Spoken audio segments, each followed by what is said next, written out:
I'm very, very excited to be interviewing Sara Berki, who released a fantastic single recently called Fallin Off the Heartline. You did release a single last year, but this is considered your official debut country music single. Sara, welcome. Hi, how are you going? I'm very pleased to be speaking to you because I saw you play at the Tamworth Country Music Festival, which I will get to. But first of all, I wanted to say congratulations on the success of that single, which has now reached over 100,000 streams on, that's just one platform, Spotify. You must be very pleased with that. Thank you. I am. I mean, to be honest, going into it as my first time recording and releasing music, I was not sure what I was even expecting from it. I just wanted to get music out, and here we are. So yeah, I just feel just so humbled, so stoked with how it's going. I'm really happy. Because in this day and age when streaming is such a major thing and you are a new artist, I imagine trying even to get your head around how people find out about your music is almost impossible. And so to have that many streams, obviously people are doing word of mouth, they're putting it on playlists, that sort of thing. Yeah, definitely. I mean, me being independent and coming out with it, how, it has been just an amazing experience as well, because pre-doing this, I didn't understand. I didn't even have an idea of how the platforms do work, and the Spotify and the streaming services, any sort of streaming services. I've actually had to have quite a bit of help, and thank you, Karen from Little Sparrow. She's helped me so much, and Will Osland from Check Label Services. Yeah, so I have had a helping hand, but thankfully, because I didn't really have an idea of it pre. So yeah, it's been good. I mean, how could you? It's not like there is a guide for this, but I think because you mentioned Will and Karen, for any new artists watching, that's worth talking about. That Check Label Services is distribution, Little Sparrow is PR. These are professionals who are available to help you get your music out there, and distribution is such a key factor. Yes, definitely. Any artist, not just an emerging artist. Yeah, absolutely. It definitely helps. It helps a lot. So yeah, very happy.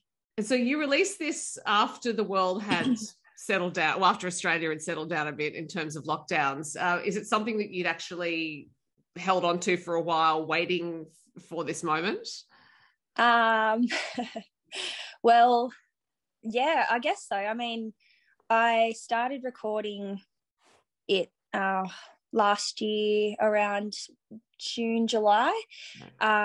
June was definitely the first recording for the backing tracks, and then I went back in for my vocals. But I actually found the first ever recorded demo. I was looking at it yesterday, and it was actually, I had written Fallin Off the Heartline in May last year. So it sounds very different. And yeah, I guess, I did hold out a little bit because I started to record it in the June, July. It was pretty much finished by around December last year, but then everything else just didn't seem like it was quite caught up of how, and I just, for my first time, it sounds really funny, but I just wanted it to be perfect. I really just wanted to come out just with a bang. And yeah, it's been very rewarding, and yeah, I couldn't be more happy with how it's gone, because I'm glad that I waited. Yeah. Well, I don't think it's funny at all, particularly in this streaming age, because everything is singles on those platforms. So it's not like you can rely on getting stuff to radio and they might spin it. It's like you got to have those songs that really make an impact, and it certainly does, and has, obviously, by the success of it. Yeah, it definitely is. It's funny. It is part of a 5-track EP. So, I have seen it quite a bit in the past, even 6 months. It is it's a single market at the moment. A lot of musicians are just bringing out singles, and there isn't really all that many albums coming out at the moment. So I think I think it may go okay. I think it may go okay with a 5-track EP. You know, there's a lot of variety on there. It's not just every song in itself is just so different. So yeah, I'll be surprised to see how it goes. But you are very, very right with that one. Like, it is a very it seems to be like a lot of singles are coming out, not so much albums at the moment. Yeah. Well, I think EPs are a format that have come back in a way because of streaming, and it's also for a new artist, it's a way to get your music in a collected format without having to wait to record a whole album. Yeah. And the country music audience does love a physical artifact. So that's the other thing is, are you planning to have those EPs made as CDs? Oh yeah. Yeah, definitely. I have one more single release planned for the EP, and then I will be bringing out the EP. But I have I've actually had quite a few people ask for vinyls, which is I think it's a really cool. It's a really cool thing. Like, I mean, I collect vinyls. I have done for so many years. My dad has like the most amazing collection, but I just started my own, and I think it's it's something that people have asked for. But I think I'd definitely bring out CDs as well. I think, you know, you can't miss. You have to do it. You have to bring out some CDs. But yeah, vinyls. Well, I'll have to think about that. Maybe if not Heartline, then maybe my new stuff, my stuff to record later. But well, the only thing with vinyl is that I keep hearing that the delay times on pressing the vinyl are quite long because everyone's doing it in demand. So if you're going to do it, book early, I guess. Yeah, I know. I truly, I mean, I have inquired, and you are right. Like, it's a pretty big process. So I'm not too sure yet. Fair enough. But talking about the single itself, Fallin Off the Heartline, I remember the first time I heard the title of the song and then heard the song, I was like, I got it straight away what you meant. But it is a really interesting turn of phrase, Fallin Off the Heartline. But that thing you've pulled off of making it recognizable on some kind of vibrational level, for lack of a better terms. I'm wondering how you actually came up with the phrase. Fallin Off the Heartline. Well, I mean, I just viewed it as, well, when I was writing it, I think I was viewing it as like a heartline, as in like a heartbeat. Mm-hmm. You know, like an ECG thing. Yeah. Yes. And you are, you know, walking on that line, and you just, your head's up in the clouds, and you're so in love, and then you fall off it. So you got to catch yourself before you fall off the heartline. But I do reference in the song, so there's a few parts in the song where they're very similar, but I do change it up. So there's in the last sentence of the first chorus, it says, when you're way up high, you got to catch yourself before falling off the heartline. I reference a football, like an American style football, being high up in the air when someone's kicked it, because, you know, previously in that verse I had been talking about, you know, standing on the bleachers and being at a football game, or maybe even a baseball game, any sort of ball that's been up high. Then the last sentence of the second verse, it says, but we've reached full time. It's another game reference. And then the last sentence of the last chorus, it's, but we've gone overtime. You got to catch yourself before falling off the heartline. It's the same kind of, you know, overtime in a game, you know. So I think exactly what I tried to portray in the song, it's exactly what it means. You know, it's a very, very Americanized storyline. But yeah, I just let it take me. I didn't really I remember writing it and thinking this could either be a really a slow burner, I guess, you know, something that doesn't have too much production, just a real acoustic kind of feel with maybe even like a little bit of a string in there, like a fiddle or something like that.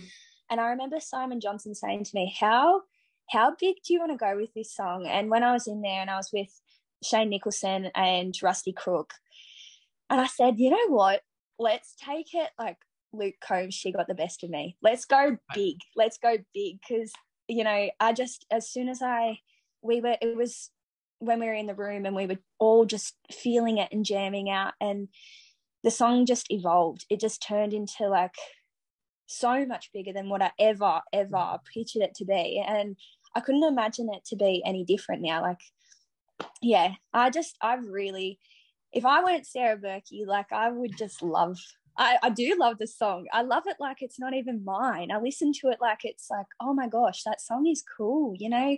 Yeah. And every single element about it and how it's just perfectly done. But I mean, that wasn't just me. That was alongside being some amazing musicians that got what I was trying to go for, you know? They understood it. And yeah, it has turned into just such a I've got a lot of responses from it, and I think people, regardless, because it is a very you know, American like storyline, but it has resonated with people because people have gone through heartbreak. People have gone through, you know, maybe that guy or that girl that they were really, really, you know, in love with, or they really loved in their hometown, and they bump into him in their hometown, and it's like, damn, that didn't work, you know. That kind of storyline as well, even though how I have made it very, very American, it's still something that has resonated with people. So heartbreak songs. Well, and also specific details, you know, like if you kind of do general sentiment by coming up with that really specific metaphor of the game and the title of the song, which of course is the refrain, it's something for people to recognize. It's very memorable because it is unique. And also just in terms of talking about how it was produced, yes, the producer brings a lot to it, and so do the musicians, but they respond to the material that comes to them, I think. So that's them looking at that song going, okay, what else is in there and what can we make it? So that's credit to you as the songwriter. Oh, thank you very much. I mean, I have come into the music industry and I just want to keep making really good songs. You know, I just want to make songs that people, they remember it from the first time that they heard it and go, whoa, okay, and then they want to keep listening to it because it's not like anything else. It's just, it makes them feel inside. And I think, you are right, as a songwriter, it's rewarding that I can do that, you know. That when I write a song, sometimes I'll start on a song and I won't finish it for another 3 weeks. Or sometimes I write 2 in a day, or sometimes I start 10 and I don't have them finished. So it's good to be able to do that and actually just write a story. It's not I don't know how I do it, but I do like writing. And are you a writer who follows the idea as it comes? Like you think, okay, that's in my brain, I'm going to sit down and do it straight away? Or do you tend to just make a note and think, all right, I'll come back to it when I've got time? A bit of both, actually. If I feel it, I can get a song done in truly half an hour if I'm really, really into it. But if not, then I'll put it away for a bit and then I'll come back to it. I won't just kind of sit on it and hurt my brain. I'll come back to it. So I really, really love writing though. If it's not that I'm writing songs, I'm just writing about even how the day makes me feel, or what I see, or where I am, or what I'm feeling, everything that's in my head. I love just kind of getting what's up here just out, it makes me feel so much better, because there's sometimes there is a bit of head noise. Yeah, there's a bit going on up there. Yeah, and I think in this world with so much sensory input, really, from so many things, head noise is there for everyone, and having a technique that can get it out of your head and clear the channel for other things to come through, songs that you really want to write and get out there, is important. And I think that therefore using writing as a way of clearing it out, to repeat myself, it's very useful. Yeah, definitely. That's what I feel like, coping mechanism of what's kind of going on. And do you find that there are some times, like you said, like you might start 10 songs and they're still not finished? Are you at a point with your songwriting where you think, okay, there are some songs that actually do serve the purpose of just clearing out the head noise, and they're not actually meant for anyone else to hear? This is just a writing exercise, and it's a self-editing thing that then happens. You think, all right, they were interesting to do. I'm actually not going to finish them. I think they were just a purpose-driven exercise. I'm on to the next thing. Yeah, I think so. Like, yeah, definitely. There's definitely songs that I wouldn't record. I wouldn't. They're kind of just definitely. I think so. They're just there. Stuff that I've written that I probably wouldn't go back to, but it kind of leads me on to the next stuff. It's so. Because when I first heard Fallin Off the Heartline, and I do consider myself a hard marker because I've been listening to music for so long, I remember listening to it thinking, oh yeah, that's it. She's got it. Like that's totally, that's a whole world in a song.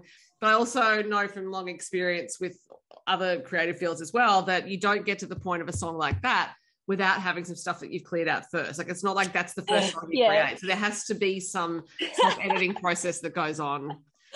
Yeah, definitely. That's definitely. I didn't think that song was going to be as big as what it was. And even when I wrote it, there's so many words in it. There's so many, and I remember writing it and just being like, oh yeah, it's a song. It's a song. And it wasn't until I actually finished it that I thought, oh wow, this is huge. Like, it's a pretty big song. It's big. So yeah, I just never thought that it would be that big. Well, you put a great song out there and people respond to it. So obviously, well, it's not obviously. It sounds like you consider yourself a songwriter first and foremost, but you are also a great singer. So I'm wondering when the singing part of your music started.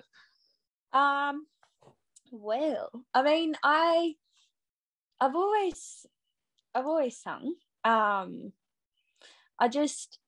mean, in high school and that kind of thing, I'd always get up. I remember doing weddings when I was in, 10th grade, and I'd do them for $150 for 3 hours or 4 hours, whatever it was. And I'd go and sing my songs, and I'd do the aisle songs, and that's kind of where it started. And I never, ever really, I've never entered any. I've entered one competition. I got into groundwater last year, so that's the only competition that I've ever entered. But yeah, when I was younger, I never got into any of that kind of side of things. I just wanted to sing. To sing. And I think when I was about 21, that's when I really, really explored my range and my voice and what I could do with it. And that's pretty much where my real writing started. My brain, I just couldn't stop it. I just would write so many songs. And then it wasn't really until last year that I decided, you know what, bugger it, I'm going to go record my songs. And yeah, it's not until about 5 weeks ago that I really even stepped on the country music scene. So yeah, I think, to be honest, I think singing had come before writing. I think that's how it went. But yeah, I've always enjoyed singing. I was a little bit I was pretty anxious and a little bit nervous when I was younger with my singing. I didn't really step out too much. But yeah, I'm thankful for how far I've come now, because I think it came down to believing in myself that I can actually do it. Mm-hmm. So, well, I would think singing for 4 hours at a wedding is a tough gig, no matter how much you're being paid. You know what I mean? Because it's actually not an easy crowd. People start to get drunk later in the evening. The emotions are high. People have requests. So that's probably the best preparation you could have had. It explains why when I saw you at Fan Zone at Tamworth, you seemed quite relaxed, because like, probably a civilized audience. Yeah. I'm glad you thought so. No, I mean, it was a good, it helps when you have a good crowd. Yeah. Well, and speaking of Fan Zone, that's where I saw you and recorded you singing The Angels. Am I ever going to see your face again? Now I'm wondering if that was part of your wedding repertoire. But it was a very different version, and you said before you sang it was going to be a different version, which is why I hit record. And it is, as I mentioned to you before I started recording this interview, it is the most watched thing I've ever put on social media, with thousands of people viewing that particular video. And so there's something about your version of it that's obviously attracted people's attention. How did you, and people can go to my Instagram if they want to see it, how did you actually work it up in a way that worked for you? I definitely slowed it down. That helps, because it's actually a beautiful song. It really is it's a lovely song. I think, I mean, I grew up with the Angels. Like, they're one of my dad's favorite bands. So I have always remembered them, and I remember Dad really, getting into it. And I thought, I want to learn how to play it, so then I can play it at gigs. That's how it started. And then I slowed it down, and then I just had people crying. So that's kind of how it started. It's something that I've played for, I think it's very polished. I know it so well now. I just always add it in because it is something that people know, and it's something that people remember because they've never heard it like that. They've never heard it like slowed down by a female. So that's, I love it. I love playing this song. It's one of my favorite songs that, one of my favorite covers that I do. So yeah. I should also point out that you do not include the well-known refrain for the song. That usually happens. That usually does happen. But I have to tell people I say now, this is a PG event. Please keep it to a minimum. But also, as you said, it's a beautiful song, and removing that refrain, because I think when people are singing along to it, that's all they're focusing on. And what you do is actually remove that very popular thing to do and focus on the song as it is. And I don't know if anyone from the Angels has heard it. I'm sure they're hardly flattered. Yeah. It's funny. I actually had a gig today, a 3-hour gig, and I pulled it out, and yes, everyone was in their best form singing along to it. So it wasn't quite what we had on Fan Zone, but that's okay. Yes, I think it's more of a listening audience at the Country Music Festival than you might get elsewhere. You also play guitar, as you did when I saw you play in Tamworth. So when did your guitar playing start? It was in primary school. Oh, wow. I was pretty young. I was only in year three. I think I was in year 3. One of the teachers at my primary school had said to the whole class, all of us, if you have a guitar, you have an instrument or anything at home, bring it in, because we'll practice in recess, we'll get, a group happening, and we'll just play together. So I thought, okay, cool. My birthday was coming up, and I remember saying to Mum and Dad, please, can I have a guitar? They took me down to the local music store, and I got my first guitar, and it was a 6-string nylon string guitar. And my first song that I ever learned how to play was Wipeout. So and that's pretty much where it started. When I was a kid, I I did like sports, but I was more persuaded by musicians and how, you know, someone could play an instrument and it could make that sound. How does it do that? How does it? So I just really wanted to play when I was younger. And I started doing a stead for dancing and getting into, you know, the real generic tap jazz ballet when I was younger. I dropped guitar and singing, and it wasn't until I was in high school and it was compulsory in year 7 to learn recorder and, and we've all been there. So, and I just picked it up and just remembered how to play. So yeah, I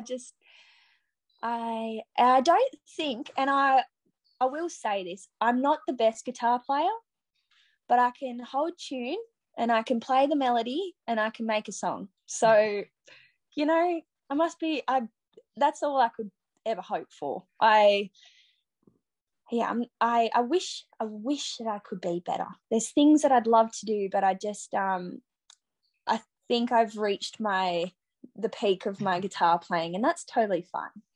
Well, look, if you're doing a 3-hour gig, you obviously good enough. Oh yeah, good enough. Yes. That's what I'd like to say. I'm good enough. I don't really need to be any better, I don't think. It hurts my hands. It hurts my fingers. I understand, because I'm a guitar player as well, and it is, yes, it can be quite painful. And I sometimes think even if you get a guitar that's the right size for your hands, it's still a bit painful. But it's also the thinking about what your core competency is, I guess, as an artist. And for you, singing and songwriting have been so important for so long that sometimes I wonder whether we put too much pressure on artists to be many things, like to be a singer, great guitarist, great songwriter. It's like, you can just pick one if you really want to. Yeah, definitely. I believe that too. And great performer. You got to be doing everything. You got to be on top of everything. You know, it's It's a lot. It's a lot. It's a lot. But it is very rewarding. It is a great thing to be able to do and to be able to play and to move people and to have people remember you and your songs and you know, have that impact on everyone. It's just, it's like nothing else. So it's very, very good to have. I agree. Now you live in the Southern Highlands of New South Wales, which is a beautiful part of the world, but I'm wondering what the music scene is like there, if there are many venues for you or opportunities. Not so much. We have one pub that stays open past 11:30.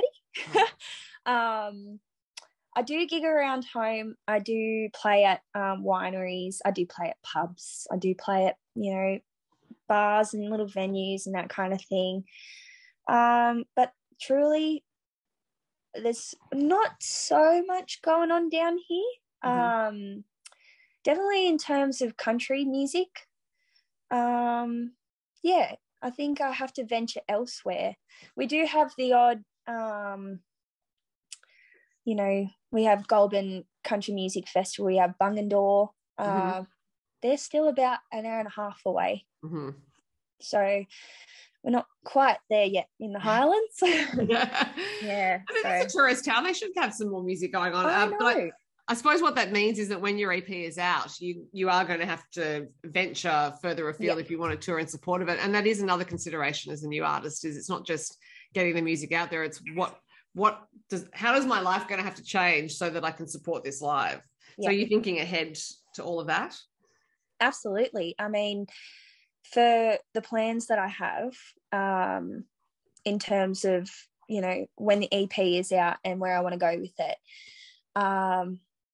I'd like to be doing bigger stuff. In terms of touring and regional tours, supporting for other bigger artists, and just getting out and playing my music, really just showing people what it sounds like live, because if it goes as good as what the single is going, Fallin Off the Heartline, then I think I may need to be ready to hit the ground running. Because it's I'm going to have to get the momentum going and just ride the wave pretty much, just go along with it. And I think that's my next plan. I do want to be doing a little bit bigger stuff. So yeah. Well, you certainly deserve to. You have indeed hit the ground running with that single. It is Fallin Off the Heartline. Sarah, it was great to talk to you about it. I cannot wait to hear that EP. I'm very excited. I know there's not a release date yet, but whatever it is, I'll be happy to hear it. Thank you for having me. Thanks for talking to me. It's been awesome chatting. Bye. See ya.